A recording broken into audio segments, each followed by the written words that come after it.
os principais tópicos que a gente viu ontem. A gente começou o dia discutindo sobre a seção material e métodos. Chegou à conclusão de que essa seção do trabalho ela tem as suas particularidades, dependendo da área, ela tem formatos diferentes, mas na maior parte dos casos ela é dedicada a transmitir duas mensagens principais. A primeira delas é que as pessoas possam replicar o nosso trabalho e eventualmente se aproveitar dos conhecimentos que a gente desenvolveu para chegar numa determinada metodologia, num determinado procedimento, alguma coisa que eventualmente as pessoas não vão ter que precisar passar por todos os apertos que a gente passou para chegar naquele mesmo tipo de resposta. A segunda principal função dessa sessão é que a gente, como leitor, como pesquisador e como autor, possa avaliar a qualidade das variáveis e dos procedimentos que foram usados pelaquela pessoa. E aqui vou lembrar do exemplo que a gente deu sobre o estresse, chamando a atenção de que se a gente estivesse lendo um trabalho que tivesse mensurado o estresse dos estaticistas usando corticoides, a gente estaria relativamente confortável e teria alta confiança nos resultados. Entretanto, dado a mesma hipótese, o mesmo contexto teórico, se nos métodos a pessoa tivesse usado uma outra variável operacional, como o número de palavrões falados pelos taxistas, a gente não estaria tão feliz assim, tão confortável em comprar os resultados daquele trabalho. Legal.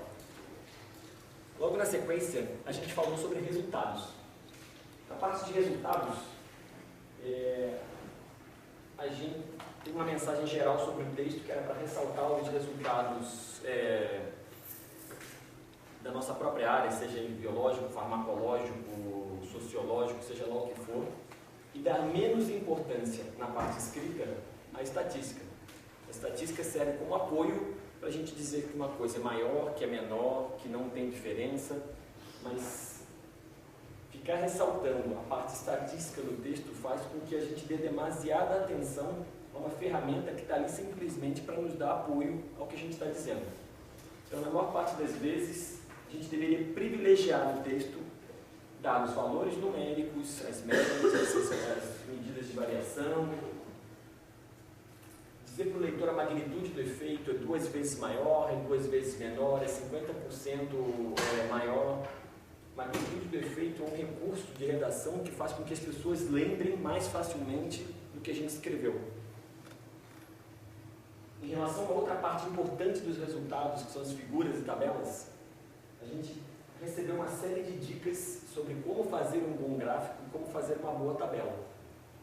No momento em que a gente fez um exercício, olhando para uma série de gráficos, uma série de tabelas, ficou muito claro para a gente que um dos principais problemas que gráficos e tabelas têm é que eles não são prontamente compreensíveis se a gente destaca esse gráfico, essa tabela, do texto e tenta compreendê-lo sem ter acesso ao trabalho propriamente dito. Uma premissa fundamental na maior parte das áreas é de que esse gráfico e essa tabela, se recortados do texto e lidos por qualquer indivíduo, eles têm todos os elementos necessários para que o indivíduo possa compreender o que está sendo mostrado sem ter acesso ao texto. Então, essa é uma das principais coisas que a gente deve prestar atenção quando a gente está escrevendo figuras e fazendo figuras e tabelas. Nesse sentido, vale muito a pena prestar atenção em siglas que a gente está usando. Nosso trabalho muitas vezes estão repletos dessas siglas, a gente usa siglas nas figuras e nas tabelas sem prestar atenção porque elas não foram definidas. Tem muita clareza de explicar na legenda tudo que está sendo mostrado, clareza de dizer o que o eixo X está mostrando, o que o eixo Y está mostrando, se eventualmente algum resultado de teste estatístico estiver sendo mostrado, eu quero falar um pouquinho. Geralmente não há limites para o tamanho das legendas, então minha recomendação é, faça uma legenda bacana, gaste um espacinho com ela, se o editor ou o revisor estiver bravo e achar que você tem que diminuir, você diminui depois.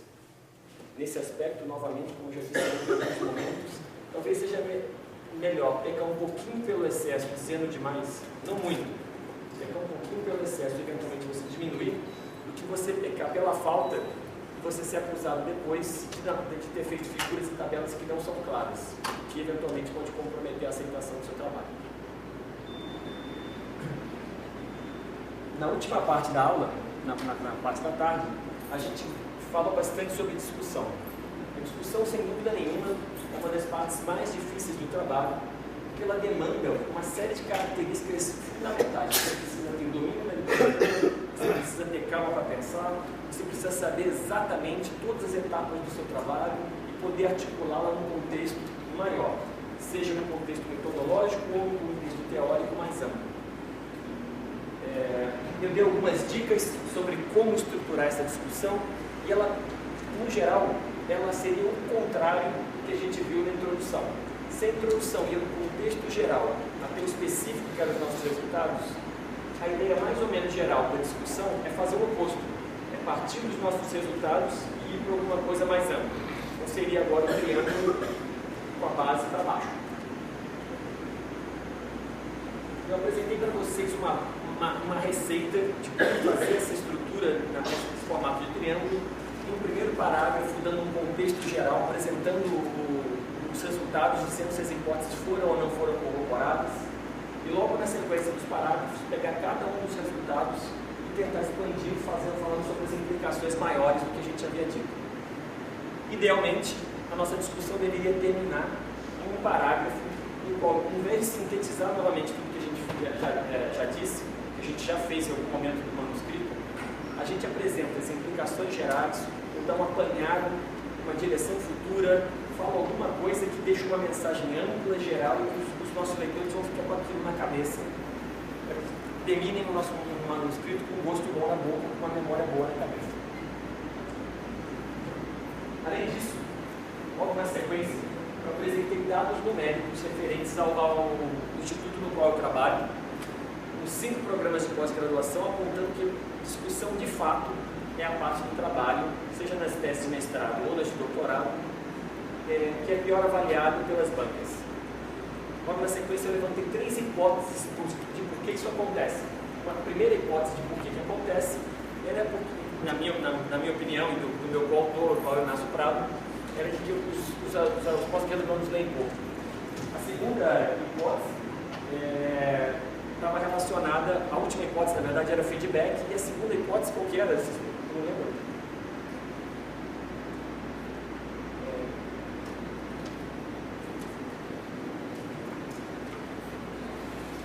Não estou lembrando, você me ajuda?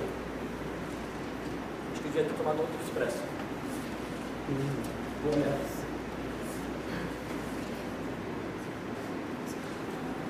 O tempo, né? Não sei se é isso não.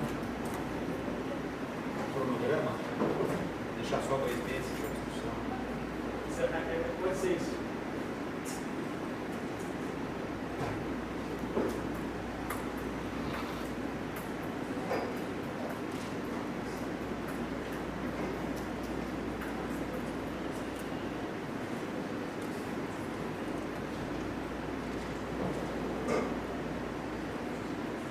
Cronograma mal ajustado. Muito bem, Rogério.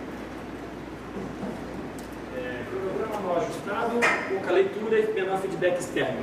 Em relação ao cronograma mal ajustado, a minha sugestão era dedicar mais tempo do que a gente geralmente dedica à redação do trabalho. E aí, entre os materiais que eu passei para vocês, numa daquelas pastinhas, tem um artigo chamado Turbocharged Writing, que ele apresenta uma compilação de vários estudos feitos sobre redação científica com alunos norte-americanos e mostra que aqueles alunos que se dedicam a escrever regularmente todos os dias, de 30 minutos a 1 hora, eles publicam mais artigos e têm um desempenho melhor do que aqueles alunos que se dedicam a estudar, a escrever de uma única vez em bloco, geralmente no final da tese. Só esse escrever é escrever sobre a coisa ou escrever? Escrever. Ser ensaio, qualquer coisa. Era manter o exercício de escrever. É como se fosse um atleta, né? Você não necessariamente todos os dias está treinando aquilo que o seu esporte é uma modalidade, né? Mas basicamente está se exercitando, mantendo o corpo ativo e coisas desse tipo. Legal. Em relação à leitura, eu fiz uma provocação e disse que se vocês lessem um artigo por dia, não lessem artigos no sábado e no domingo, tivessem um mês de férias e 50% das vezes vocês não cumprissem a meta de ler os artigos, ao final de um mestrado vocês leriam 280 artigos. Que parece uma quantidade absolutamente gigantesca quando comparado com a média. E a última sugestão, em relação à última hipótese, que era o menor feedback externo, a maior parte das vezes, a maior parte das soluções eu coloquei na conta do programa de pós-graduação, na forma de boas disciplinas teóricas, na forma de um comitê de acompanhamento que pudesse dar um apoio para vocês ao longo do desenvolvimento do projeto, uma série de ações que são relativamente simples, mas que podem ter resultados muito promissores a curto, médio e longo prazo. Legal. Esse é o resumo da aula de ontem. Eu falei para vocês que eu esperaria à noite para ter essas informações decantarem, e hoje, no primeiro momento, se vocês tivessem alguma dúvida, alguma crítica, algum questionamento sobre o que eu falei ontem, especialmente sobre discussão, a gente ia começar a aula com isso. E aí queria ouvir um pouquinho de vocês. Se tem realmente alguma coisa que vocês queiram contribuir, dividir, se lamentar, propor, fazer qualquer coisa.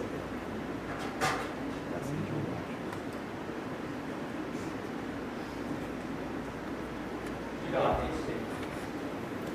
Como que é esse compromisso, como você trabalha com editoria, entre se você extrai de menos ou extrai de mais resultados, essa flexibilidade? Você pode querer usar mais, tem editores que não gostam. Como que é essa discussão toda? Tem gente que gosta de...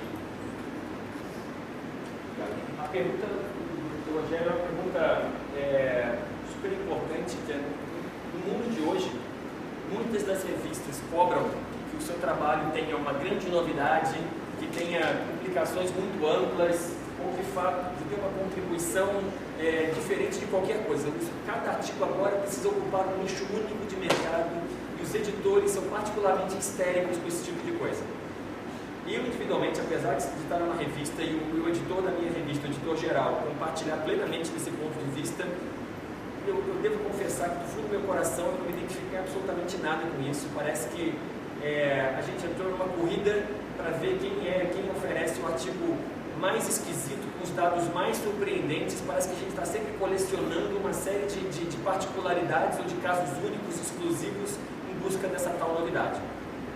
A minha experiência no contato com muitos revisores ao longo desses 3 anos como editor da Behavioral Ecology é que os revisores em particular, eles são extremamente pouco propensos a comprar um artigo quando os autores eles tentam esticar demais a história e muito além do que os dados estão mostrando.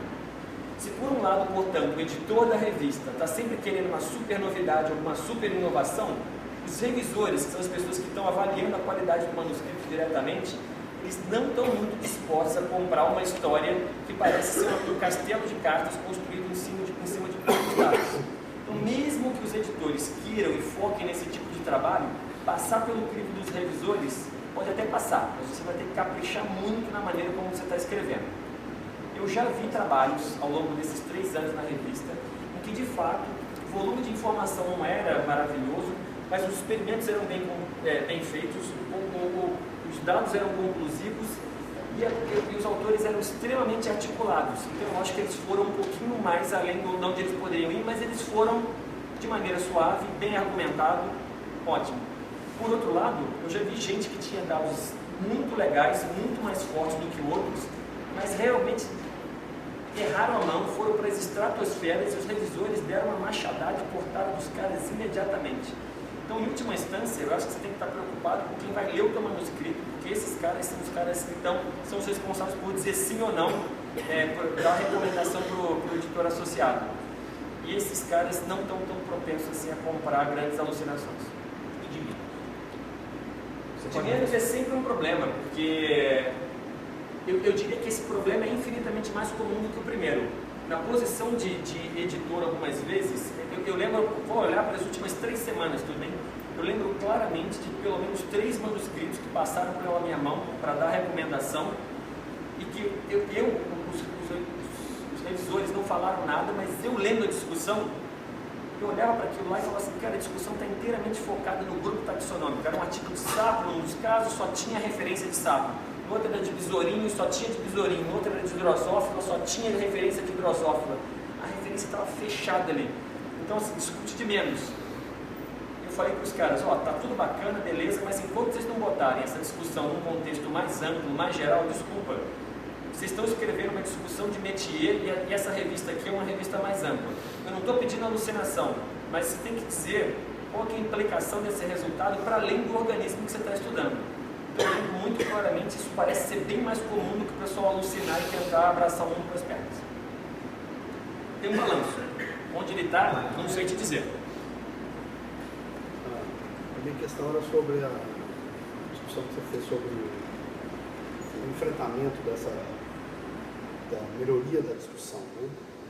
E aí você enfatizou bastante, eu tenho que concordar com você, que é a dimensão teórica, eu acho que isso vale para todas as áreas também, ela é absolutamente fundamental. Ao contrário, nós vamos cair nesse empirismo mega recortado, né? Localizado, seja em qualquer área, isso é tipo assim, banal. E a discussão teórica e tal.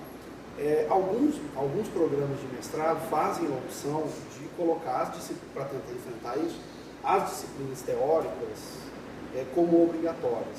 Você disse que no caso de vocês optaram por deixar todas como optativas. Você vê essa opção como colocar as obrigatórias, as teóricas como obrigatórias, ou pelo menos um pacote básico de obrigatórias, como uma solução boa, excelente para... Legal. Essa pergunta é extremamente importante e eu vou retomar a conversa de ontem salientando uma outra coisa que talvez eu não tenha deixado claro. Eu não chamaria de opção o que a gente teve em não ter disciplinas obrigatórias, tudo bem?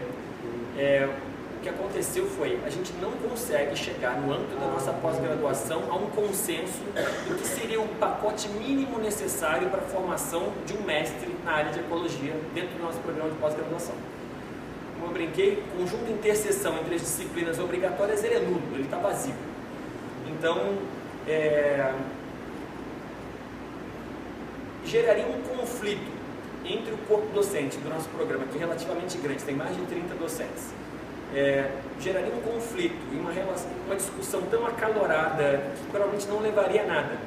E a solução de consenso, que é não ter nenhuma disciplina obrigatória, e os alunos, em comunhão com os seus orientadores, com os seus comitês de acompanhamento, decidem no cardápio qual que é o pacote que eles querem seguir, isso parece tocar o coração das pessoas e você não gera conflitos.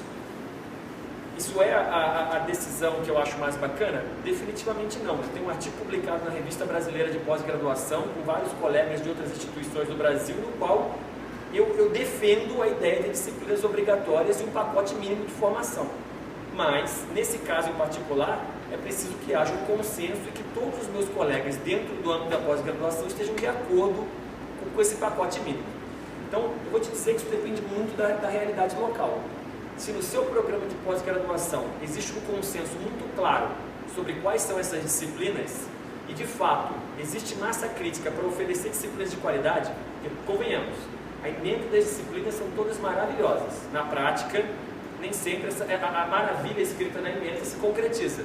Então, mais do que ter boas ideias de disciplinas obrigatórias, se o programa de pós-graduação tem massa crítica bacana para implementar boas disciplinas e fazer com que elas sejam efetivas na formação do aluno, da minha perspectiva isso seria absolutamente fantástico, porque você consegue manter, você consegue dar para o aluno uma formação e dar uma cara para o produto que aquele programa gera, né?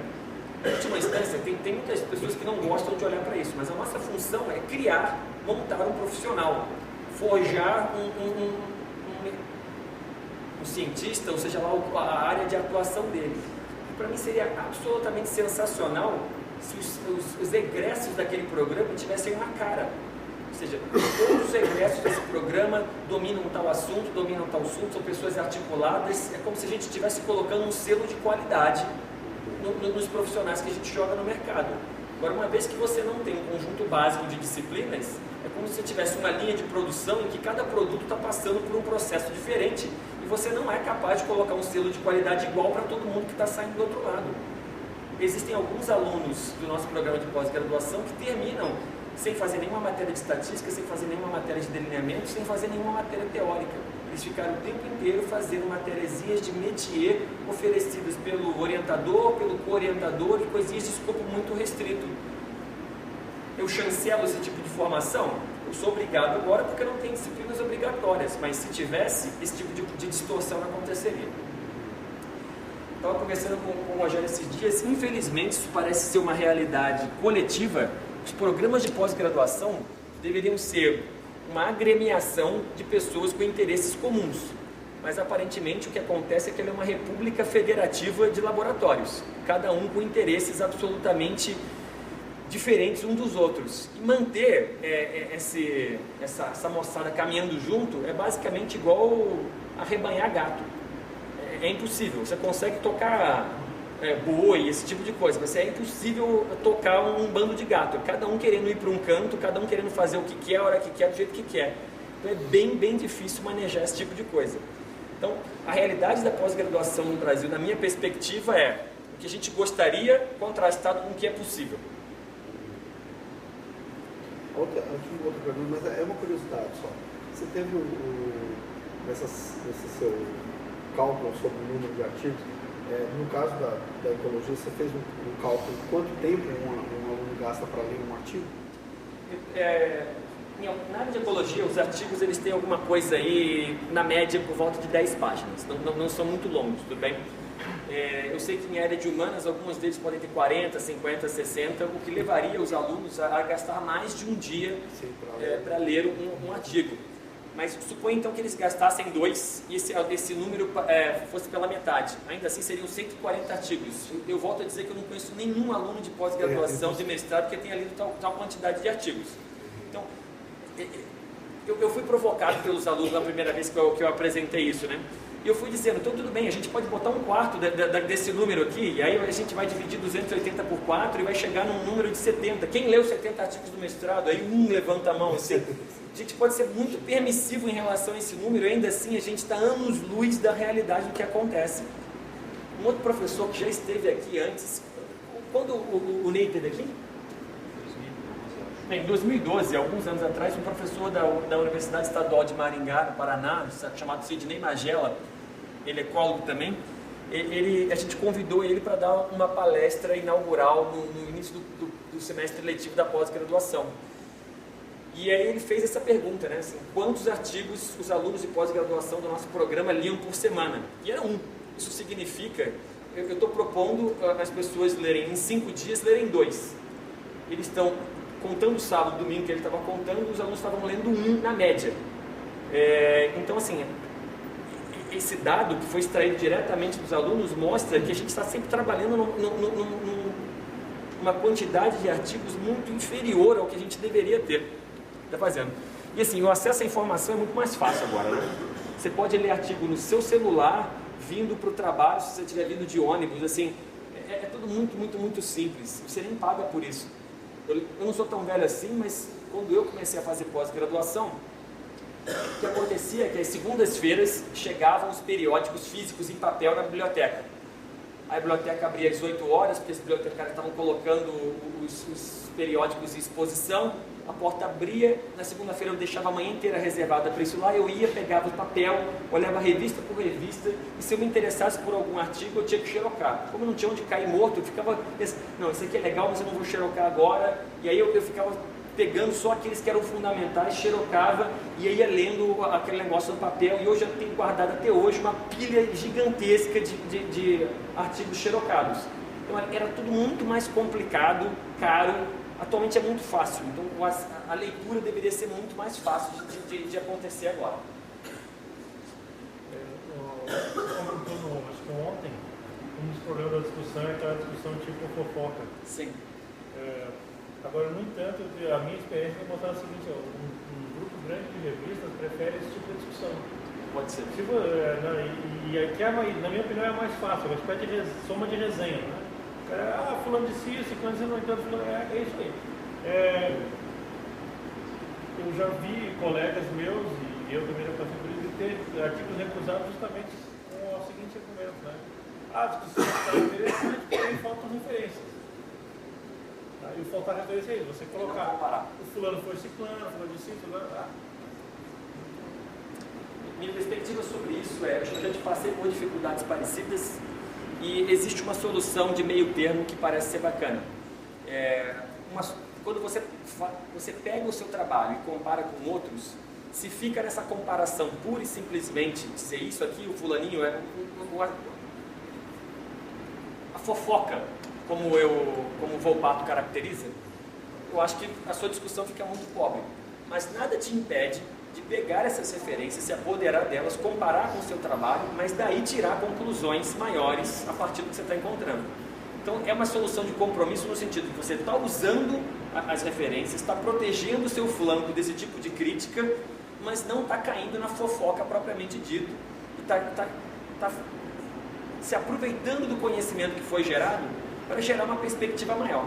Algumas vezes, isso aí vai estar no limiar da especulação, porque a quantidade de informações geradas em outros artigos é menor. Mas entre uma especulação suave, baseada na pouca informação disponível, e a fofoca pura e simples, talvez a especulação suave seja a melhor solução, especialmente para você não ficar se sentindo mal de estar escrevendo a fofoca pura e simples ali para agradar o revisor, na verdade.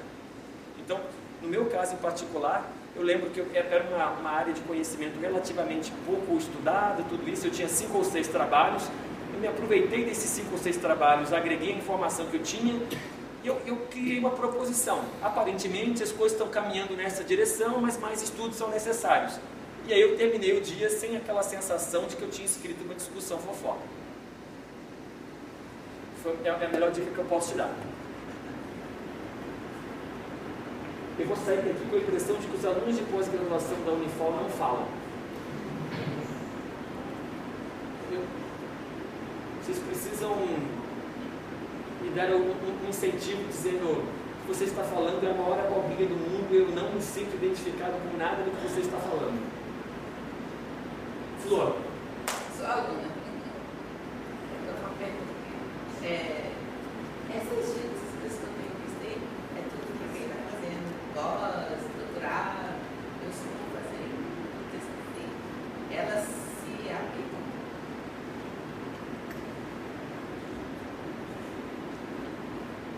Eu acho que na maior parte dos casos, sim. Eu sou bem seguro de te dizer isso, porque em várias instituições o TCC tem um formato muito engessado que é imposto pela própria instituição. Então eu já vi vários lugares, por exemplo, que você tem que fazer essa introdução a isso que o pessoal chama de, como é que chama? Marco teórico, contexto teórico. Você é obrigada a criar 2 sessões diferentes, que na minha concepção teriam basicamente os mesmos objetivos. Você é obrigado a criar uma sessão de objetivos gerais e objetivos específicos. Então existe um formato que é obrigatório e que você tem que escrever naquele formato. Eu não sei se é o caso daqui, mas em vários lugares tem. E nesse caso específico, se você é obrigada a seguir esse formato engessado, algumas das coisas que eu estou dizendo aqui não se aplicam, infelizmente, porque você precisa torcer a história para caber dentro desse formato que o pessoal está te dando. Se você tem liberdade para criar um TCC livre desse formato engessado, o que acontece então é que praticamente 100% das coisas que eu estou falando aqui seriam aplicáveis também à realidade de uma iniciação científica. Eu estou falando isso de maneira muito confortável, porque no lugar onde eu trabalho não tem trabalho de conclusão de curso, mas os alunos eles podem fazer um negócio que chama pesquisa em biologia, que é como se fosse um estágio supervisionado. E ao final desse estágio eles entregam um relatório, um manuscrito, alguma coisa desse tipo. O produto depende da natureza do estágio. E eu já tive vários alunos que fizeram esse estágio e ao final entregaram uma coisa parecida com um manuscrito, com introdução, material inédito, resultados de discussão, seguindo 100% das regras que eu estou falando aqui, e eles se beneficiaram muito desse aprendizado. Eles ganharam experiência de como contextualiza teoricamente uma introdução, como reproduz os métodos bacanas, como analisa os resultados, como faz um bom gráfico e como tenta fazer uma discussão mais ampla possível dentro do limite de conhecimento do que aquele aluno de iniciação pode aprender em 6 meses, que é o período de duração do estágio. Então, estou muito confortável em te dizer que dado liberdade, tudo que aqui é válido. Se não tem, aí você tem que se ajustar a essas regras que algumas vezes eu não entendo. Eu acho que não ajuda e é impossível de entender. Então eu torço profundamente para que você tenha liberdade de fazer o que você quer. Aí, eventualmente, o que eu estou falando aqui pode te ajudar. Então agora temos uma contribuição de uma aluna de graduação. Continuo achando que os alunos de pós-graduação não falam.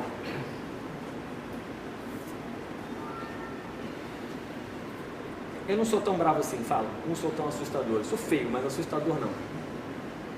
Não, tudo bem. Tá bom, tá bom.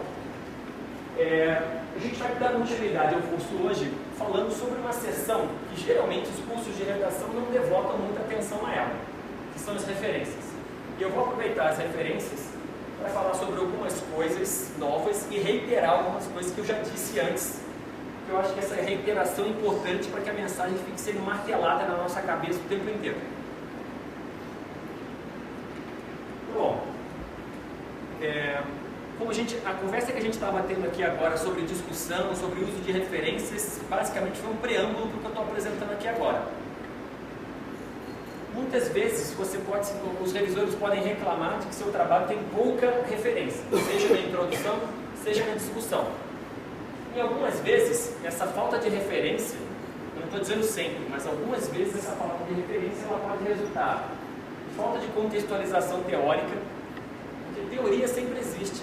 Dá para você ir buscar nos marcos teóricos essas referências que possam ser citadas. Ela pode ser fruto também de pesquisa bibliográfica mal feita. Quer ver uma coisa que é absolutamente fatal para o seu trabalho? Quando existe literatura, seja ela teórica ou empírica, sobre o que você está fazendo, e essa literatura foi amplamente negligenciada no seu manuscrito. Existe uma probabilidade gigantesca de um dos autores desses trabalhos que foi negligenciado ser o revisor do seu trabalho. E ele vai se sentir profundamente ofendido do trabalho dele ter sido totalmente ignorado durante a redação do seu trabalho. Tudo que a gente não quer deixar o nosso revisor bravo. A gente já viu, eu já falei várias vezes, que um revisor bravo aumenta a probabilidade do nosso trabalho ser negado, e se o nosso trabalho é negado, a gente pode ter uma série de problemas na vida, no pior dos mundos, uma grande frustração. Uma outra possibilidade, como a gente também já falou aqui atualmente, é que basicamente você tem pouca referência porque você lê pouco. Então você está restrito a 2, 3, 4 artigos que você leu ao longo do teu trabalho e obviamente todas as citações vão ficar fazendo referências a esses poucos trabalhos que você leu. A discussão que a gente teve ontem sobre a própria discussão basicamente ilustra bem como resolver todos esses problemas aqui, priorizar a teoria, ler bastante, se dedicar a conhecer o assunto. Então não vou me estender mais sobre isso aqui agora. Uma coisa que eu não tinha esse tópico aqui bem desenvolvido nas primeiras vezes que eu dei esse curso, mas eu me surpreendi em conversando com os alunos de pós-graduação de que eles não têm muita clareza sobre quando que eles devem citar, quando que eles não devem citar um trabalho. Então esses 3 tópicos aqui são um embrião de uma parte que eu pretendo explorar um pouco mais em versões posteriores desse curso, dando algumas instruções muito gerais sobre quando um trabalho deve ser citado ou quando você tem liberdade para fazer uma frase sem uma citação. E aqui eu preciso fazer um parênteses importante. Essa neurose também vem da Tia Corina, tá bom? A Tia Corina fica dizendo toda frase que você escreve desde que você entrou na graduação, a Tia Corina te disse: mas foi você que disse isso? Tem que citar alguém. É como se você não tivesse liberdade para escrever nenhuma frasezinha que venha da sua própria cabeça. Então você fica absolutamente neurótico em todas as palavras, todas as frases que você diz no seu trabalho, tem que ser acompanhadas de citação. E mais do que isso, quanto mais citação, parece que mais verdade aquela frase é. E aí então fala uma frase absolutamente trivial e cita 500 pessoas entre parênteses. O que acontece é que seu texto é horroroso de ler, não tem fluidez nenhuma, porque para cada microafirmação dentro do parênteses, às vezes ocupando uma linha inteira, tem 1 zilhão de nomes, então ler suas frases é um inferno. Eu desafio vocês a encontrar artigos nas revistas que sigam esse formato. Desafio: se a tia Corina está certa, por que os artigos publicados não têm esse formato? Por que está cheio de frases sem referência no final? Na área de ecologia, eu não sei se isso é verdade em outras áreas, mas tem algumas revistas, inclusive, que limitam um máximo de 3 citações dentro de cada parêntese que você abre. Então você pode citar 1, 2, até no máximo 3, justamente para evitar que alguém fique colocando 500 pessoas dentro do parêntese para simplesmente reforçar alguma coisa que é muito trivial. Diga lá. Geralmente. Você é da pós? Sou. Ah, então deixa eu te dar um abraço, cara. Aê! Aí. Mas é o que eu falei ontem. Muito legal. Geralmente, o que a gente vê, assim, por exemplo, tem casos em que uma frase tem várias informações. Já vi gente que coloca todas as citações no final, e gente que coloca a cada uma das informações após a informação. Sim. Tem uma regra? Não tem. E nesse caso, se for várias informações, no final da frase pode ter 4, 5 citações. Essa é a história, mas lembra que eu tinha dito para vocês na introdução da discussão, evite colocar mais de uma informação na mesma frase. Você pode colocar 2 informações na mesma frase. Quanto mais informação você coloca na mesma frase, mais você vai ter que ficar entremeando essa frase com parênteses. E aí você está tornando a sua frase longa, difícil de entender e deixando o seu revisor bravo. Então minha sugestão é: faça frases menores, abuse dos pontos, e isso vai minimizar. Você tem que botar esses parênteses entremeados ao longo do discurso. Mas como você bem diagnosticou, não existe regra. Algumas pessoas colocam de fato as referências entremeadas na frase e outras colocam no final. Tem vantagens, tem desvantagens. Qual que é a vantagem que eu vejo de colocar entremeado? Você atribui ao autor a parte específica a qual ele merece a autoria, merece a citação. Então você está atrelando mais facilmente a informação ao seu autor. A parte ruim é que o texto fica mais truncado de ler, você tem que ficar pulando parênteses, como se fosse uma corrida com barreiras. No outro caso, qual que é a vantagem? Você lê o texto de maneira mais fluida, mas você não consegue atribuir exatamente quem disse o que, você tem que recorrer à referência no final. No meu caso em particular, eu tomo essa decisão muito baseada caso a caso. E quando eu sinto, por exemplo, que colocar todos no final não prejudica algo do meu discurso, beleza, mas algumas vezes eu gosto de atribuir a autoria a partes específicas do que eu estou dizendo ali, especialmente se são visões contrastantes. Tem uma área na qual eu trabalho, tem 2 escolas de visão muito contrastantes, e quando eu estou falando sobre cada uma delas na mesma frase, eu evito colocar os 2 autores que brigam dentro dos meus parênteses para que eles não briguem dentro do parênteses, eles ficam em parênteses separados para eles não brigam. Então tá bom. Só como aí é referência que a gente vai usar, eu posso acompanhar e aí mesmo aqui tem problema, Flor, porque em vários TCCs o que acontece é que você tem que seguir regras que são ABNT ou outras coisas, mas o que eu vou falar sobre citação aqui vale, tá bom? Diga. É um pouco da gente que pega aí o fim do parágrafo, depois do final do parágrafo, a gente vê alguns alunos de graduação de Tá. Eu resolvo falar sobre referências no meu curso de redação científica porque eu vejo tantos problemas na forma como as pessoas citam que realmente isso precisa ser ensinado, não é alguma coisa intuitiva. O Rogério está falando aqui agora que algumas vezes que a pessoa escreve um parágrafo inteiro, dá um ponto e coloca todas as citações ao final, fora às vezes do ponto final. Isso não é raro a gente encontrar isso e é um erro comum.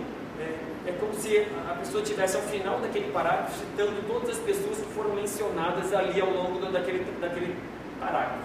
Um outro erro bastante comum também é as pessoas colocarem na lista de referências artigos que não foram citados, mas foram lidos. É como se aquela informação que foi útil para a pessoa pensar, mas não está citada no texto, merecesse estar lá. Infelizmente, essa não é a regra. Geralmente, por conta de questão de espaço, de pragmatismo, as pessoas colocam na seção de referências somente aqueles trabalhos que foram efetivamente citados ao longo do manuscrito. Tá bom. Minhas 3 sugestões iniciais sobre quando citar um artigo são: quando a gente está apresentando uma definição de um determinado termo que obviamente não foi proposta pela gente. Várias das nossas áreas têm definições. Se a gente está falando com um público amplo, se a gente quer sair do nosso métier, várias definições que são triviais para a gente precisam estar apresentadas no texto para que o nosso leitor compreenda o que a gente está falando. Nesses casos, as definições são importantes. E essa definição foi proposta por alguém que precisa necessariamente estar citado após a definição. Uma outra coisa importante, exemplos empíricos. Com frequência a gente diz: a droga tal sabidamente aumenta a probabilidade de da pessoa ter dor de cabeça. Estou dizendo isso no meu discurso. Alguém provou empiricamente que isso acontece. Então eu preciso mostrar entre parênteses, dar a referência, o crédito para quem mostrou isso que eu estou falando. Então toda vez que eu preciso lançar mão de alguma informação empírica que foi gerada por um outro indivíduo, essa informação precisa estar referenciada. Eu não posso chegar para vocês e dizer: a droga tal sabidamente provoca dor de cabeça e não cito ninguém. Qual vai ser a primeira coisa que vocês vão perguntar? Da onde você tirou essa informação? Legal? É isso. Beleza. E a última coisa é como exemplo de algo que você menciona no texto e que foi demonstrado por uma outra pessoa. Isso aqui, deixa eu dar um exemplo geral que possa tocar o coração da maior parte de vocês.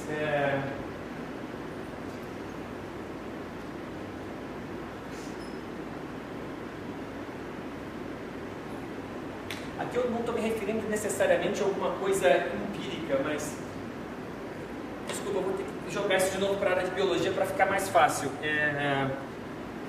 Quando eu estou citando, por exemplo, qualquer coisa relacionada à evolução, muitas vezes a teoria necessária para aquilo lá, proposta inicialmente, eu preciso mencionar. Por exemplo, é sabido que quando as populações elas são muito pequenas, elas são drasticamente reduzidas, existe um efeito que a gente chama de deriva genética. Ainda que eu não cite nenhum trabalho empírico, suponho que não exista evidência empírica para aquilo. Ninguém demonstrou isso, mas é uma proposição teórica plausível de que as pessoas acham que aquilo possa acontecer. Eu preciso citar a pessoa que propôs isso. Por exemplo, a gente não tem nenhum dado empírico de que o aquecimento global vai provocar redução de florestas. Tudo bem? Mas tem um monte de pesquisadores propondo esse tipo de coisa, tocando bumbo em vários artigos, dizendo: se a temperatura global continuar aumentando, haverá uma retração drástica das florestas. Então, se eu quiser dizer isso, por exemplo, eu estou querendo construir um artigo e falo assim: existe a proposição de que o aumento da temperatura causará uma redução nas florestas. Não existe dado empírico, eu não posso citar nenhum trabalho que demonstre tal coisa, mas eu posso citar trabalhos que dizem, que me apoiam esse tipo de citação. Basicamente, nesse caso aqui, eu não sou a primeira pessoa que está propondo esse tipo de ideia. Eu estou seguindo uma corrente de pensamento que já existe na literatura, a despeito do fato de não existir evidência empírica sobre ela. Nesse caso em particular, você deveria citar. Em outros casos, existem outras situações nas quais citar é importante, mas esses são os 3 principais exemplos que eu acho. Vai depender de bom senso, mas pense que assim, essas são as 3 principais. Em várias outras situações, você é livre para escrever frases sem a necessidade de ter que ficar alicerçando tudo que você está falando com referência. Isso aí é mais um dos traumas impostos pela tia Corena. Tudo bem? Não estou dizendo que a vida de vocês vai ser fácil, tudo bem? As tias Corinas continuam existindo. Vocês vão topar com elas nas bancas, nos artigos, em vários momentos.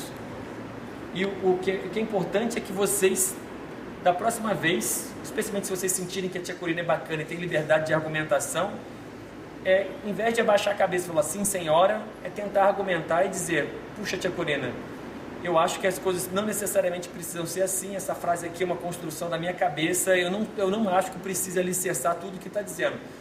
Se fosse assim, em última instância, a gente precisaria de botar entre parênteses usar o dicionário, por exemplo, e sair citando, botando referência a dicionários, porque algumas coisas, a definição está no próprio dicionário, seria uma histeria gigantesca.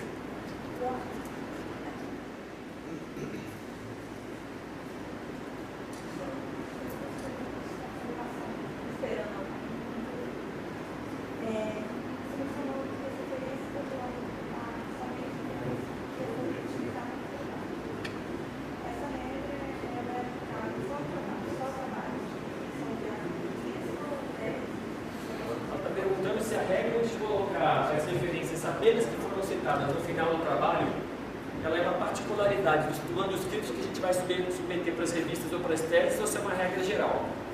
Não sei, Flor, eu não me surpreenderia se em alguma monografia, em algum lugar do Brasil, tivesse a regra de que você é obrigado a aceitar tudo que você leu. Então, assim, eu não vou dizer que isso é uma regra geral. O que eu posso te dizer é que para teses, dissertações e manuscritos de publicação, essa regra é muito clara. Você só cita, você só coloca nas referências do que você citou diretamente no texto, tudo bem?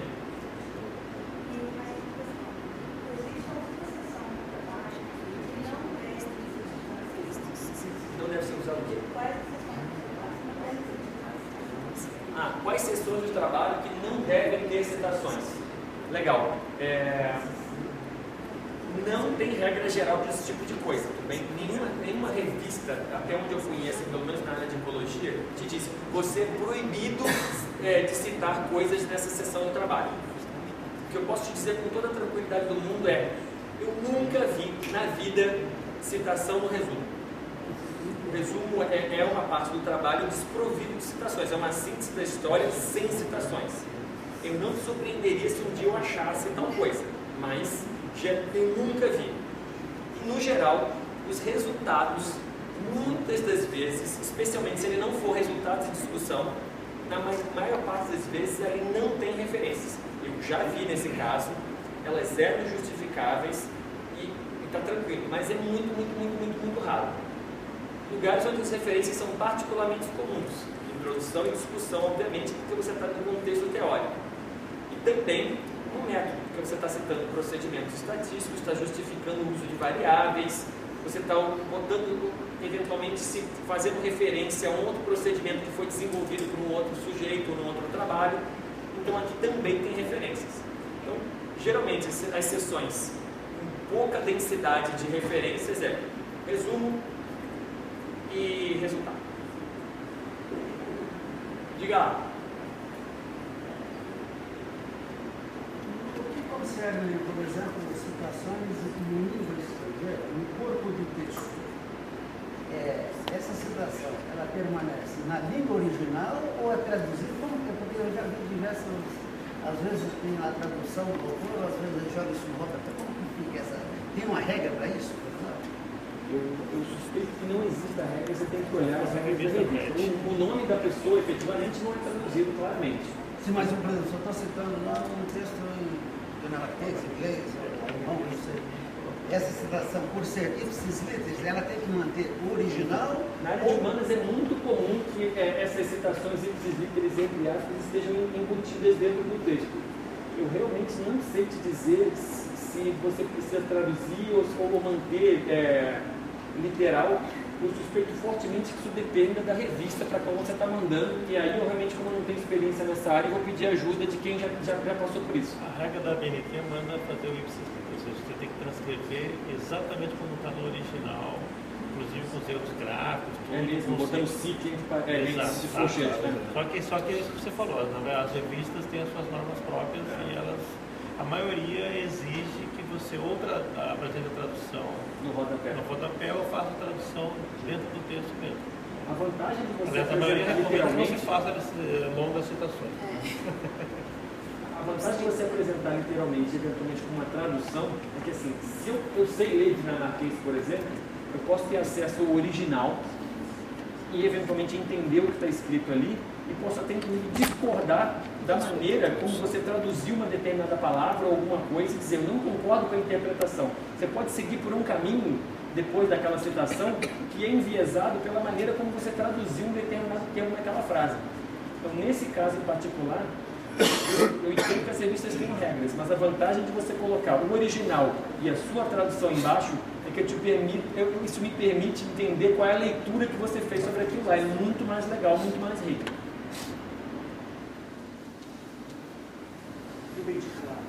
O que é?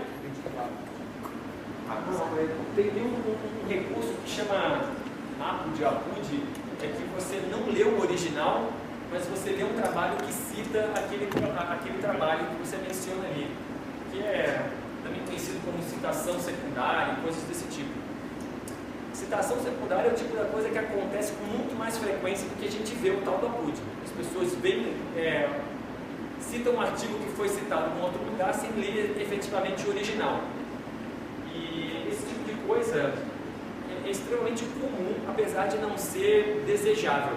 Afinal de contas, algumas vezes as pessoas interpretam o que está num determinado artigo, é uma interpretação errônea, e se você não lê o original, você fica replicando aquele problema ad infinitum. Uma tentativa muito bacana de detectar esse tipo de coisa foi feita recentemente numa revista de cientometria. Cientometria é uma área de conhecimento em que os pesquisadores eles ficam buscando, fazendo métricas de ciência. Quantas citações tem um artigo, eles ficam brincando com características da ciência, tem revistas inclusive sobre isso. E aí os caras eles selecionaram uma série de artigos muito citados na área deles, e eles foram vendo nas referências bibliográficas, detectando erros na maneira como o trabalho era citado. Lá na referência ele olhava. E aí a pessoa pensava assim, bem, se alguém não leu o original e copiou aquela referência de um outro trabalho, se aquela referência estava escrito errado, ele vai replicar aquele erro. Porque se ele leu o original, ele vai pegar e vai copiar certo o título original. E eles foram rastreando esse tipo de erro. E eles descobriram que alguns artigos, em geral, 40% das citações que eles têm parecem ter sido tiradas de um primeiro cara, também muito citado, que citou errado aquilo lá, e aquele erro foi se perpetuando dali para frente. Então, assim, no mundo de hoje, em que o acesso à informação é relativamente fácil, eu acho que cada dia mais fica difícil justificar citação secundária ou mesmo uso de APUD, porque basicamente, com um pouquinho de esforço, você consegue ler o original. Uma desgraça é quando o original está numa língua que para a gente é complicada.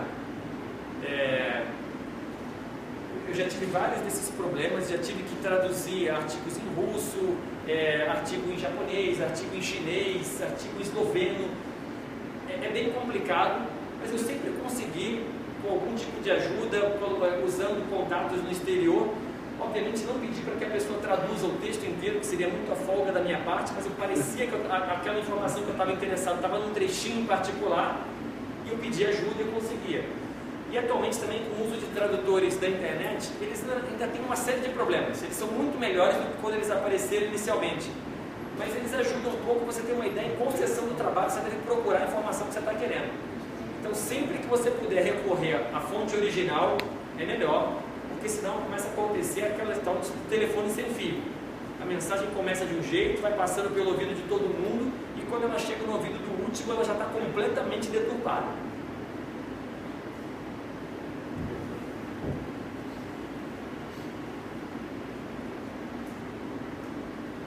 Tá bom. Uma coisa que acontece bastante comum é quando você terminou a referência, de escrever o seu trabalho.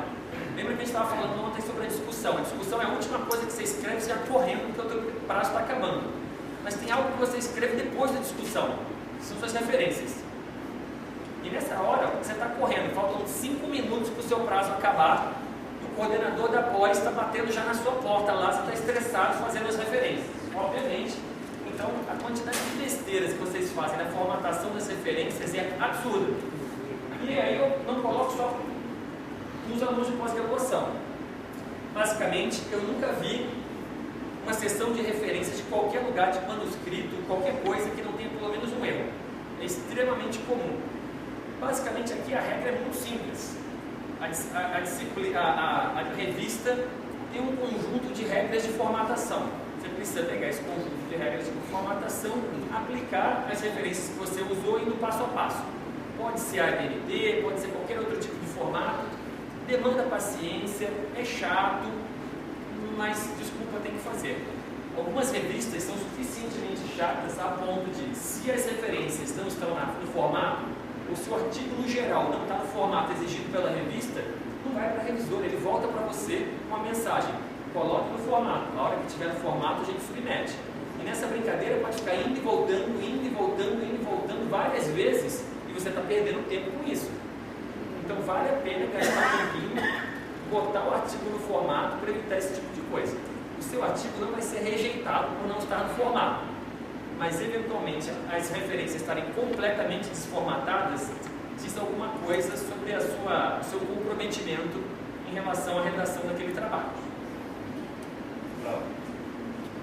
E sobre aqueles softwares tipo EndNote, Fantástico. Eu sempre esqueço de falar isso porque eu não uso. Mas esses softwares são super úteis. Existem vários deles, o EndNote talvez seja um dos mais conhecidos, o Mendeley também tem um agora e ele é de graça, o EndNote é caro. Você consegue de maneira ilegal na internet, mas se você for comprar ele é caro. E o que acontece é que esses softwares eles são super bacanas, porque se você tiver todos os artigos, os PDFs estocados na memória do seu computador, ou mesmo uma citação pura e simplesmente extraída do Web of Science, do Google Scholar, se essas citações estiverem estocadas no seu computador, o que ele faz é criar links toda vez que você cita alguém no seu trabalho, depois você manda construir as referências no final e diz qual que é a revista para onde você quer mandar. Ele tem o formato das revistas armazenado na memória. Então ele constrói as referências automaticamente para você. É uma ferramenta útil, mas um detalhe super importante, a razão pela qual eu não uso. Eles fazem algumas besteiras. Alguns deles fazem muitas besteiras. Besteiras que são relativamente comuns que eles fazem. Eles não colocam itálico, algumas vezes em nome de espécies, em coisas desse tipo. Sai sem itálico porque teve problema na compatibilidade com o PDF algumas vezes. Algumas vezes eles têm problemas de reconhecimento, especialmente se ele está extraindo a informação direto do PDF, com caracteres pouco usuais, como cedilha, tio, ou esses nomes em cirílico, que tem esses caracteres pouco usuais. Ele se confunde, ele inventa alguma coisa esquisita lá que a gente não sabe o que é, tem que conferir.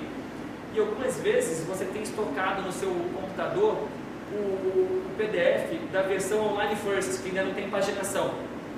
E aí o que acontece na hora que ele lê direto daquele negócio, ele coloca uma paginação que não é a paginação certa do trabalho. Então, tem uma série de probleminhas. Então, mesmo que você use esse programa, a minha recomendação é: ele fez, ótimo, te poupou um trabalhão, mas vai lá depois, caso a caso, dando uma olhada em cada nomezinho com detalhe para corrigir, porque certamente vai ter besteira.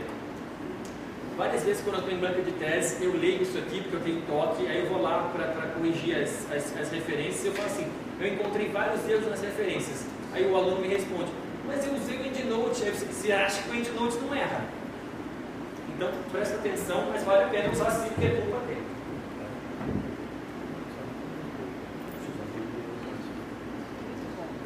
Isso aqui são vários que eu extraí de trabalhos que eu recebi, são erros extremamente comuns.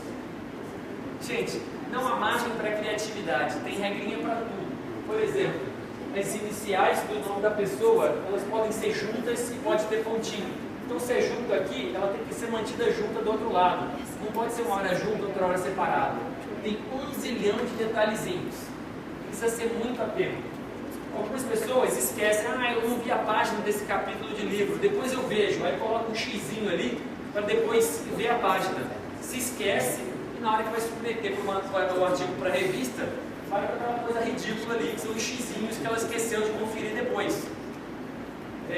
Ou então acontece isso aqui: eu sei que o Mapa ele falou tal coisa, mas eu não lembro o ano do trabalho. E aí vai lá e coloca um ponto de interrogação, se esquece, né, aquele negócio vai parar no final, especialmente porque você está com pressa, o coordenador da pós-graduação está no seu calcanhar, foi. E aí você vai ler a tese, sai uma coisa desse tipo aqui.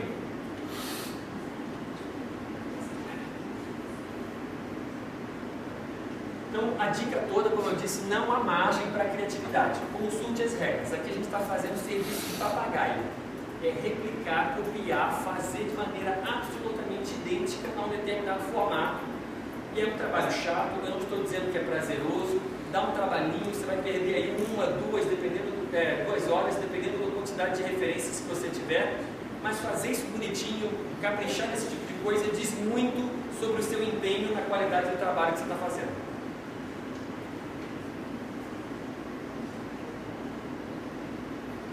Legal. Uma outra dúvida extremamente comum que aparece em relação às referências é: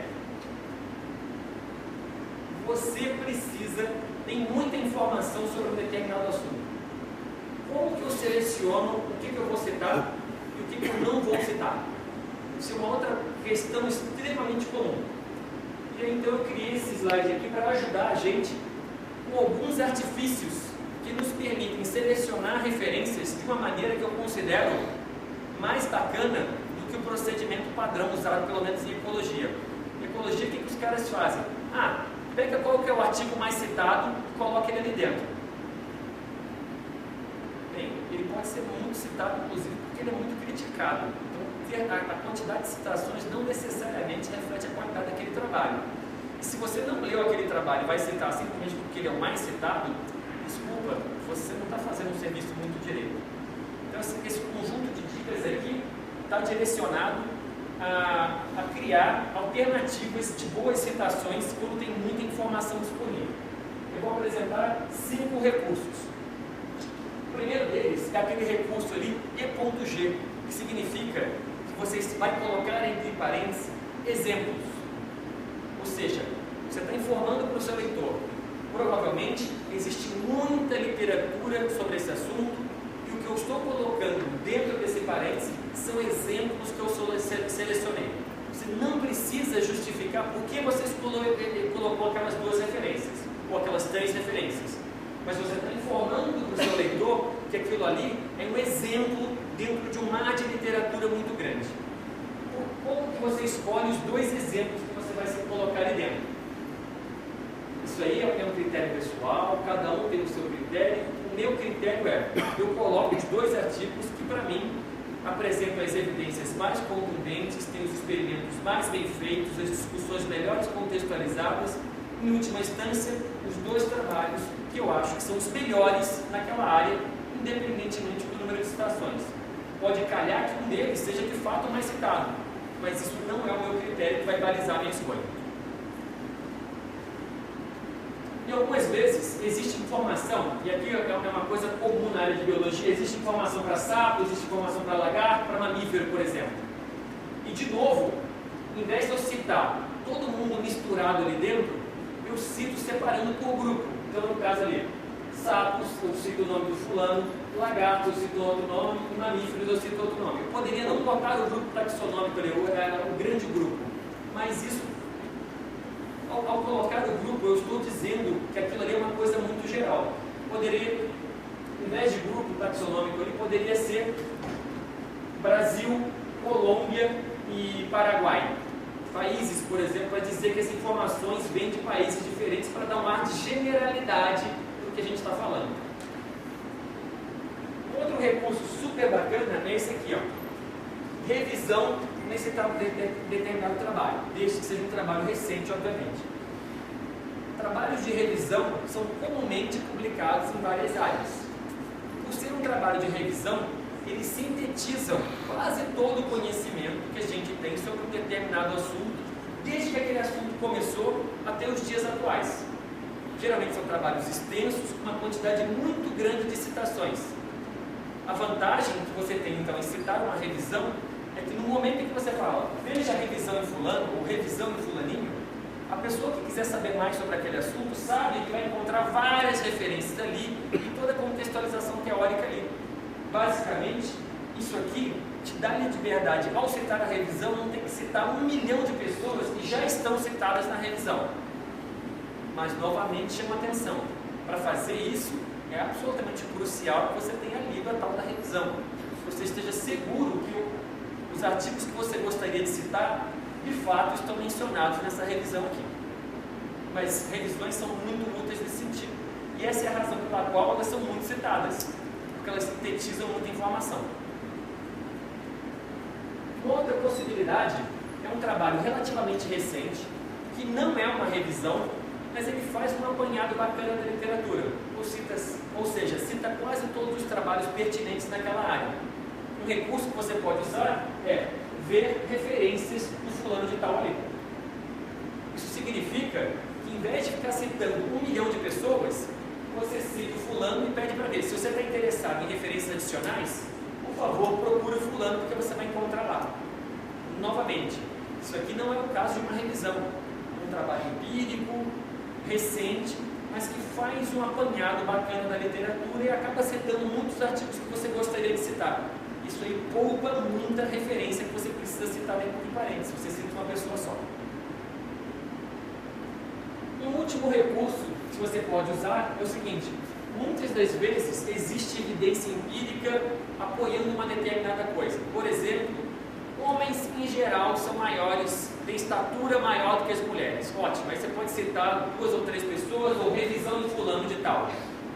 Mas eventualmente algum trabalho mostrou que existe uma população em um determinado lugar onde a estatura das mulheres é maior.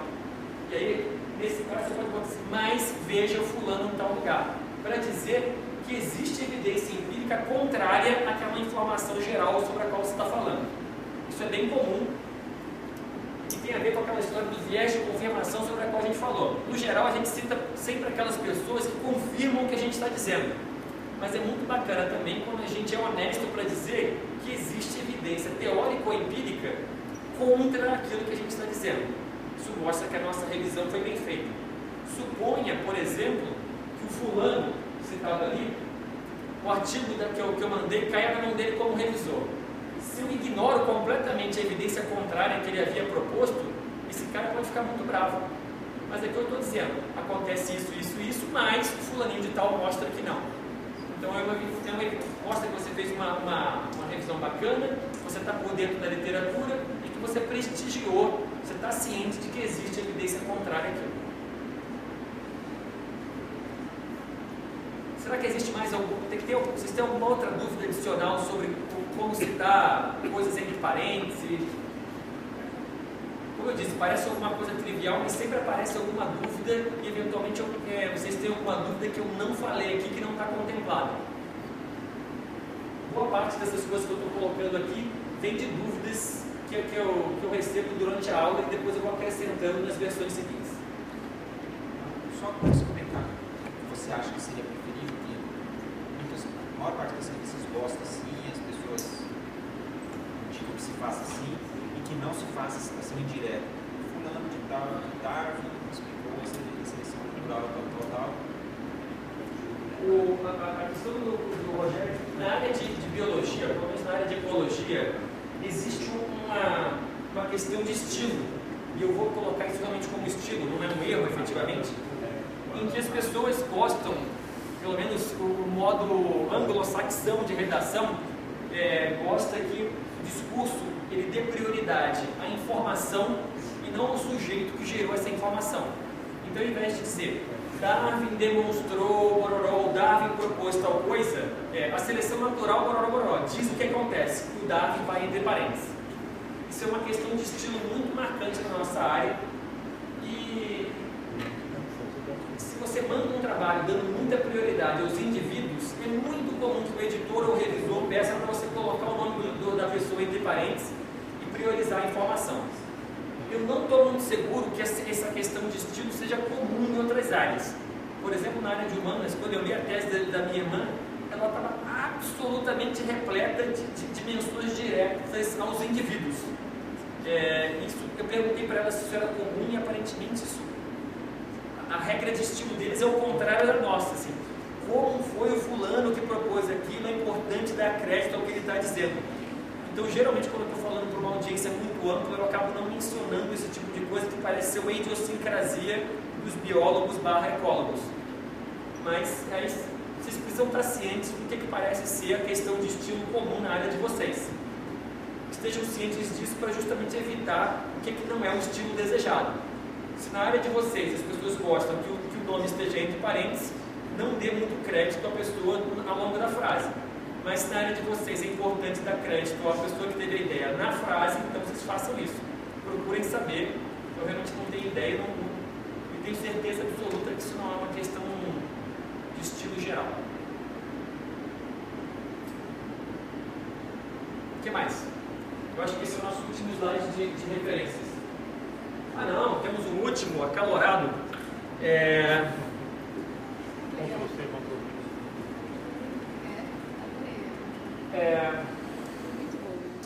Essa imagem é da Piauí, da revista Piauí, uma revista bem bacana, e todos os meses ela tem ela publica uma imagem diferente sobre plágio numa das páginas. Então tem várias delas, tem um Ctrl+C ou Ctrl+V amarrado numa linha de trem e vindo um trem chegando. É sempre uma mensagem contra o plágio nessa revista. Essa aqui é uma das que eu achei mais bacanas e eu coloquei aqui agora. Sobre a questão da referência, outro ponto que atormenta alunos de graduação e de pós-graduação é o que caracteriza plágio. E obviamente isso tem que atormentar, porque na nossa cultura aqui no Brasil esse tipo de problema não é mencionado. A gente não tem nenhuma formalização do que é plágio, a gente não tem nenhuma punição clara a caso de plágio e a gente não é ensinado em nenhum momento da nossa vida acadêmica de maneira decente sobre questões éticas relacionadas a isso. Eventualmente, na área de humanas, esse tipo de assunto pode ser discutido à exaustão, mas eu posso garantir para vocês que na área de biologia isso é totalmente negligenciado. Eu imagino que seja uma questão geral, porque a revista Pesquisa FAPESP já tem coisa de 3 ou 4 anos, ela dedica uma página inteira sempre, a primeira página da revista, a boas condutas acadêmicas, e tem matérias sobre plágio e questões relacionadas à ética científica. E como é uma revista de ampla circulação, dedicada a falar para um público muito amplo, essa seção dessa revista me sugere que isso parece ser uma questão generalizada e não está restrita somente à biologia. Bem, a questão do plágio ela é complicada, porque, como eu disse, não existe uma formalização muito clara, pelo menos aqui no Brasil, sobre o que caracteriza plágio. Basicamente, plagiar é se apoderar do texto ou da ideia de uma outra pessoa sem dar o devido crédito a isso. Entretanto, eu percebi que para os alunos de pós-graduação e para os alunos de graduação, essa é uma definição frouxa. Eu já vi vários casos de plágio em dissertações ou em teses, em que acontecia o seguinte: a pessoa copiava uma página inteira e no final citava a pessoa. E depois esse indivíduo estava absolutamente seguro e tranquilo em dizer: não, isso não é plágio. Ao final dessas 2 páginas, eu citei o fulano. E de fato, o fulano estava citado lá. O problema é que 2 páginas foram copiadas de maneira literal do trabalho do cara. E na hora que a citação a esse cara aparece no final, você não está seguro que aquela citação se refere às 2 últimas páginas que foram escritas, que foram copiadas na íntegra. Só um segundo. E uma outra coisa importante, é como a gente mencionou ali atrás, na área de humanas é relativamente comum você colocar aspas e citar literalmente, longamente, um determinado trecho, uma pessoa. E isso, aparentemente, nessa área, dando claro de que está entre aspas e refere-se ao texto de uma outra pessoa, não caracteriza plágio. Na área de biologia, isso não é usual. Colocar aspas e citar longamente uma outra pessoa não é procedimento comum, e se alguém fizer isso, tem que justificar muito bem por que fez tal coisa. Então, um outro problema relacionado ao plágio é que diferentes áreas enxergam a cópia de partes longas do artigo de maneira diferente. Então é bem difícil a gente encontrar regras gerais. Sim, nessa questão, por exemplo, mesmo se uma pessoa diz assim, diz, não, pode usar o meu texto. Na verdade, quando eu estou dizendo isso, pelo que eu entendo, usar o texto da pessoa não significa Copiar. Usar o texto significa, de repente, ler o texto e extrair dele. Extrair informação. Então, assim, não sei, no meu entendimento, tirando a questão das aspas, que é como você cita mesmo, que é o texto de uma outra pessoa, não existe muita boca nenhuma para copiar trechos longos. Usar o texto da pessoa não é. O Ctrl+C, Ctrl+V, que parece ser uma praga atualmente, ele foi amplamente facilitado uma vez que agora a gente tem acesso fácil à informação. Então a gente tem PDF, tem um monte de artigo na internet. Então a tentação de você pegar um trecho, colar no seu trabalho e manter aquele trecho inalterado é muito grande. Entretanto, no momento em que você está fazendo isso, você está cometendo o que a gente chama de fraude acadêmica. Isso é um problema muito grave. Em algumas instituições fora do Brasil, na Europa, na Austrália e nos Estados Unidos, no Canadá, por exemplo, as punições a esse tipo de conduta são muito graves. Mas essas punições elas estão sempre alicerçadas em leis muito claras sobre o que é plágio e o que não é. Em universidades americanas, por exemplo, quando o aluno entra, ele assina um termo de responsabilidade acadêmica. E nesse termo estão declaradas o que a universidade considera como má conduta acadêmica, e entre elas o plágio e a cola em provas, por exemplo. De modo que se aquele indivíduo for pego cometendo alguma daquelas infrações, ele é expulso da universidade. E a regra é dura. Isso faz com que se crie uma cultura de aversão a esse tipo de conduta. Eu não estou dizendo que ela não aconteça, mas se você fizer, você tem que fazer muito direito para não ser pego. Se você for pego, a porta da rua é a serventia da casa. O que acontece aqui é que a gente precisa, no primeiro momento, ter clareza sobre o que caracteriza plágio. E aí, muito recentemente, quando eu falo recentemente, é recentemente mesmo, há 2 anos, o CNPq divulgou na página dele um código de conduta acadêmica. É bem recente. A FAPESP, há 5 anos, lançou um código de conduta acadêmica também, dedicado às pessoas que são bolsistas da instituição e aos revisores. E por ter saído na frente nessa história, a FAPESP deu ao luxo agora de, recentemente, ela começar a infligir punições às pessoas. Então, ela deu 5 anos para sedimentar entre a comunidade acadêmica a ideia de condutas acadêmicas apropriadas. Agora, ela vai começar a punir, ela já começou a punir os pesquisadores que não seguem esse protocolo de conduta que ela estabeleceu na página dela. O que está acontecendo?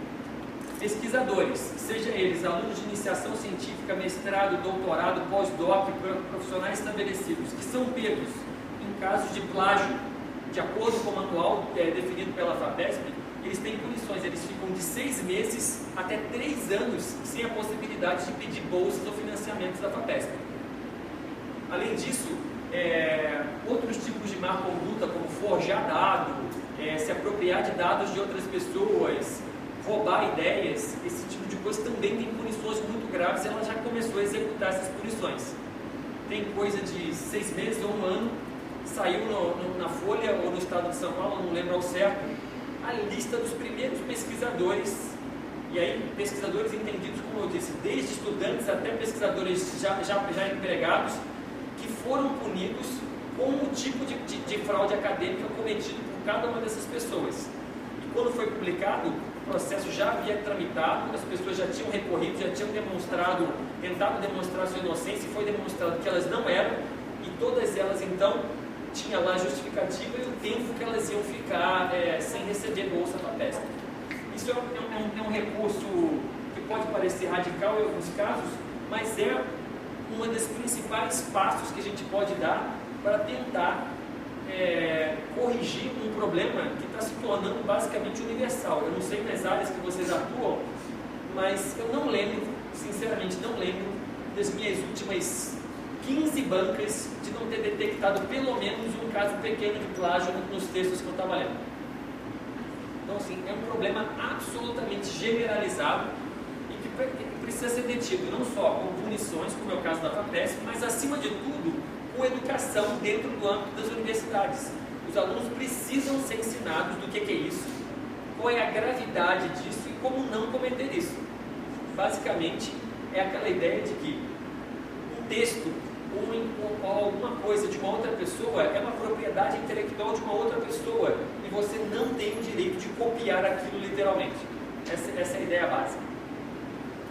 Geralmente, na hora que eu estou falando sobre plágio, eu falo sobre isso e eu deixo na mão de vocês para escutar, porque geralmente, especialmente os alunos, têm muitas dúvidas sobre esse assunto e eu queria ouvir um pouquinho de vocês. texto assim, eu não sei porque se ele nessa porcentagem Como chama? Não, tem vários. Então, antigamente era um só, agora tem vários outros softwares. E aí o que eu digo para vocês, se você manda um artigo para uma revista, agora, além do editor em chefe, que é o cara que toma todas as decisões da revista, existe uma outra pessoa que chama diretor executivo, o editor em chefe e o diretor executivo. O diretor executivo geralmente não é um pesquisador. O diretor executivo é responsável por pegar o artigo que você manda, ver se o artigo está no formato, e mais recentemente, várias revistas, o editor executivo ele é responsável por passar o artigo nessas máquinas de plágio, nesses programas de plágio. E o que ele vai fazer? Ele vai pegar o seu artigo e vai comparar o seu artigo com outros trabalhos. E a partir de um determinado nível de semelhança, ele dá um alerta. E as revistas têm regras claras sobre o nível de semelhança. A maior parte delas é super rigorosa, 10% de semelhança já são um alarme. E aí o editor executivo vai ter um programa, detecta onde estão essas semelhanças, diz qual é o artigo que é o semelhante e ele faz comparações. Eventualmente, algumas vezes, são questões de procedimento, coisas simples, que não caracterizam um plágio grave e a coisa vai para frente. Mas algumas vezes são trechos grandes da introdução e da discussão. E aí o seu artigo é negado imediatamente e você ainda pode ser imputado com algum prejuízo. O editor executivo pode comunicar a substituição, pode comunicar ao órgão de fomento de que aquele plágio aconteceu e você está num enrosco muito grave. Agora eu vou dar uma notícia ainda mais assustadora. Há 2 meses eu estava na Universidade Federal de Goiás, estava conversando com vários amigos que eu tenho lá, que são absolutamente obcecados com esses temas, a gente conversa bastante sobre isso, e um deles me falou que agora saiu um novo programa de detecção de plágio que é ainda mais poderoso. Ele consegue comparar a estrutura semântica do texto, de modo que você pode ter alterado algumas palavrinhas, mas a estrutura semântica do texto e a ordem das citações, das referências, também são comparadas. Porque uma coisa muito comum quando ocorre um bom plagiador é aquele cara que consegue mudar as entrelinhas, tudo isso, descaracteriza de modo que o programa não pega ele, mas continua sendo plágio no sentido de que a ideia original está toda ali, ele simplesmente mudou as palavras. E agora o que esses programas fazem geralmente, esses bons plagiadores, eles raramente se dão o trabalho de mudar, por exemplo, a ordem das referências. Ele muda o texto, mas a ordem das referências e quem está citado é mantido igual. Esse programa agora compara a ordem de citação das referências e as referências em si ao longo do texto, de modo que eles são capazes de detectar agora mesmo os bons plagiadores. Ou a estrutura semântica do texto, porque você muda a ordem das palavras, mas a estrutura sintática se mantém. E aí, então, ele faz essa varredura semântica no texto e sintática, de modo que esses programas agora são capazes de detectar plágio muito mais finamente do que esses programas inicialmente desenvolvidos. Isso faz com que a gente preste muita atenção, porque mesmo esses casos que eu vou descaracterizar um pouquinho essa frase, em breve você vai começar a ser pego com plágio para isso também. Diga lá. Quais são as dicas do senhor então diante disso? Eu digo assim, quando eu construir meu parágrafo, fazer coesão entre uma ideia e outra, eu pego uma ideia de um autor, pego de outro e vou construindo. Aí eu vou escrevendo esse parágrafo. Mas quais as dicas que o senhor dá? A dica é nunca copie nem tente descaracterizar. A dica principal não é nem trocar a palavra. Entenda o que esse sujeito está dizendo. Ele quer dizer isso. Ótimo. Como eu digo isso do meu jeito? Eu acho que plágio, em última instância, passa por um componente de você talvez não estar entendendo perfeitamente qual é a mensagem geral que está sendo passada ali. Porque a partir do momento que você entender é se apoderar de alguma coisa. E a partir do momento que você se apodera daquilo, eu tenho certeza absoluta que você é capaz de explicar aquilo ali de uma maneira que é sua, com o seu estilo. Agora, se você não se sente dono da ideia, você se sente compelido a usar uma muleta, que é apoiar-se num texto de uma outra pessoa e estar seguindo a mesma estrutura lógica dela. Então, minha dica fundamental é: domine o assunto sobre o qual você quer falar. A partir do momento que você faz isso, a possibilidade de você estar plagiando é muito remota, porque você vai impor um estilo que é seu, a sua forma de escrever. Todo mundo tem o seu estilo. Você tem o seu. Se eu te pergunto, por exemplo, como você chega na sua casa a partir da universidade, essa informação você domina e você é capaz de me dar essas instruções e me dizer isso se você tivesse que escrever de uma maneira que é sua. Agora, se você não dominasse esse assunto, eventualmente você teria que recorrer a uma informação e aí você se sente compelido a eventualmente a copiar as instruções do Waze, por exemplo. Isso é bom porque a gente é claro também, né? Quando você não fala. Claro. Compreender alguma coisa, você passa por uma dificuldade de compreender. E no momento que você passou por essa dificuldade, na maneira como você escreve, você tenta clarear isso para o leitor para que ele não passe pela mesma dificuldade que você passou.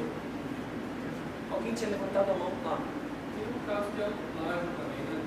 Nossa, muito obrigado por ter perguntado. Isso é um outro rosto super importante. Existe uma discussão acalorada sobre isso, não só nos Estados Unidos, como agora está acontecendo no Brasil. Tem uma professora da UFRJ dedicada, ela está fazendo um trabalho gigantesco entre os bolsistas de produtividade. Ela já tem mais de 3.000 questionários coletados entre os pesquisadores aqui no Brasil. E é a perspectiva dos pesquisadores sobre se autoplágio é plágio e mais uma sutileza maior ainda. Autoplágio de introdução é igualmente grave a autoplágio de material e métodos? São todas questões que são novas e que a gente não parou para discutir amplamente na academia. O que significa autoplágio? Você está copiando um texto de você mesmo. Em vários países, autoplágio de introdução e de discussão, por exemplo, é considerado uma falha grave.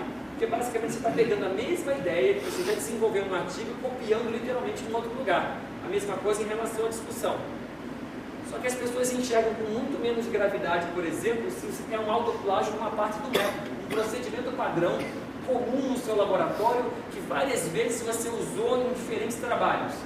Se você copia um trechinho pequeno referente ao método, a esmagadora maioria das pessoas não vê problema muito grave nesse tipo de procedimento.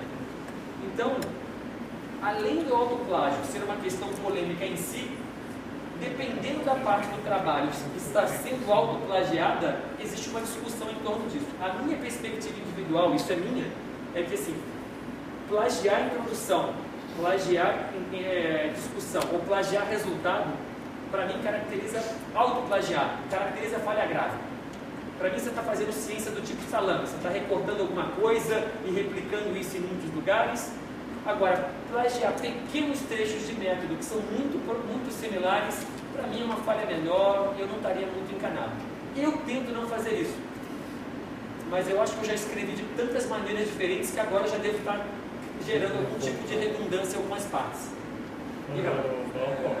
Só um segundo, tem mais uma pergunta. O problema é que você vai para a segunda doutorado e era para ter a defesa em outubro. Ele plagiou, a pessoa plagiou mais 90 páginas da revisão bibliográfica. Né? Do mestrado, ele colocou no doutorado e sem ter, a gente percebeu que não tinha muita relação, não tinha acordo, né? Ele transcreveu. E por pouco ele não foi reprovado. Agora vai ter a defesa nessa segunda-feira, né? E a gente vai de novo, ele tem que refazer tudo. Essa é a parte da revisão. Os resultados estavam bons. Impressionante. Né? Por pouco ele não perde o doutorado. Então a questão é séria. É sério. Por pouco me preocupa um pouco. No sentido de que a consequência que isso teve para ele foi ele trabalhar um pouquinho mais, mas no final das contas ele se safou dessa história. Não houve nenhuma punição grave o suficiente para desestimular os outros colegas dele a pensar: se eu fizer isso, eu estou ferrado. É um programa de pós-graduação na CACET, então a gente teve algumas recomendações do corpo da pós-graduação para não reprovar. Ia derrubar na CACET do... Então, essa lenda existe em vários lugares, tudo bem? Eu já perguntei para o coordenador geral da CAPES qual é a política da CAPES em relação à reprovação. E a resposta do coordenador foi totalmente ao contrário do que a gente escuta sendo propagado por todos os lugares. Assim, na verdade, a CAPES acha estranho que 100% dos candidatos sejam sempre aprovados em todas as instituições. alguma margem de reprovação deveria acontecer e a gente acha estranho que isso não aconteça. Essa ideia de que reprovar alguém diminui a nota do curso é mentira. O que não pode acontecer é 50% dos alunos do curso serem reprovados, mas algum nível de reprovação deveria ser esperado. Afinal de contas, que tipo de exame é esse em que 100% das pessoas serem aprovadas? E digam algum outro exame na vida em que 100% das pessoas que fazem o exame são aprovadas. Eu desafio vocês a me dizer isso. Vestibular é assim? Não. Nem para tirar habilitação é assim, para dirigir. Tem gente que é reprovada no psicotécnico, tá bom? Então é muito estranho. Esse tipo de groselha não compre. Isso é balela corporativista para proteção do status quo, tá bom? Mesmo no material e método que eu tenho recomendado para os estudantes para fugir esse autoplágio, é aquilo que você já colocou ali. Então ele vai estar descrevendo o método dele vai detalhamento e tal, conforme já trabalho já publicado, ou conforme vê aonde, né? E cita ele mesmo, o trabalho que ele já fez lá. A pessoa vê lá. Para não precisar repetir tudo demonstrar claramente que aquilo lá foi em outro lugar, que está detalhado e eventualmente nem precisar repetir. É um procedimento comum. Dentro. Oi. Tem um comentário e uma pergunta. Eu já vi em algumas áreas relativamente novas, quando uso esses aplicativos para ter trabalho de aluno, uma cadeia, é tão comum que você tem uma cadeia de plágio, é difícil identificar fontes. Você joga um parágrafo lá, você vê 5, 6 fontes diferentes, teses, dissertações, artigos publicados, livros, e todos você não sabe qual foi, tem que olhar a data para ver qual era a fonte original. Se você acha que tem como atacar, o cara que se desligou a foto aí, tem como atacar um problema que eu já vi, o plágio traduzido. O cara pega e joga no Google Tradutor, mas é bom o suficiente, pega o artigo em inglês, dá uma repaginada ali e taca no texto. Se tem algum aplicativo que reconhece isso, eu acho que não tem nenhum aplicativo que reconheça plágio traduzido. Outro dia eu me deparei com esse tipo de problema lá na minha instituição. Era uma bolsa de iniciação científica do PIBIC, que eu fui julgar o parecer, o relatório, e eu detectei que um capítulo de um livro que eu havia escrito havia sido plagiado, mas nesse caso eu detectei o plágio muito claramente porque a tradução estava muito mal feita. Então eu achei aquilo esquisito, parecia que aquilo tinha sido traduzido de algum lugar, eu comecei a prestar atenção, assim, isso aqui é daquele meu capítulo, eu fui olhar, basicamente a introdução inteira do projeto tinha sido o capítulo do meu livro traduzido, bem mal traduzido. E, como eu disse para vocês, assim, eu acho que as coisas precisam ser institucionalizadas, a gente precisa começar a tomar passos, tomar atitudes importantes. Então, o que eu fiz individualmente nesse caso aqui foi reportar o caso à comissão de pesquisa, que é a responsável pela atribuição das bolsas PIBIC. Eu fiz uma carta dizendo qual era o plágio, dizendo qual era a extensão do plágio, dizendo que inclusive havia sido mal traduzido, que não havia absolutamente nada sendo descaracterizado, falando que aquilo ali era inaceitável. Eu pedi a suspensão da bolsa e a punição do orientador. E o processo, obviamente, tramitou durante um ano, foi uma coisa super complicada. Nesse momento eu quis me manter o anônimo, porque afinal de contas eu não queria comprar esse tipo de briga, eu era um revisor. E no final das contas eu fiquei muito feliz, porque de fato a bolsa foi cancelada e o orientador foi proibido durante 2 anos de pedir bolsa PIBIC. E eu acho que esse é o tipo de atitude que a gente deveria tomar, no sentido de que se plágio começa a ser punido, a tentação de plagiar vai sendo gradativamente coibida. Agora, se nunca ninguém é absolutamente punido de nada, o que a gente está dizendo é abrindo as portas e falando assim, olha, tenta aí, porque é o caminho de menor atrito, vai lá, faz, sem nenhum grande problema, que se der certo, eventualmente a recompensa é maravilhosa para você, porque você se furtou a pensar, a escrever, a gastar o seu tempo, você roubou a ideia de alguém.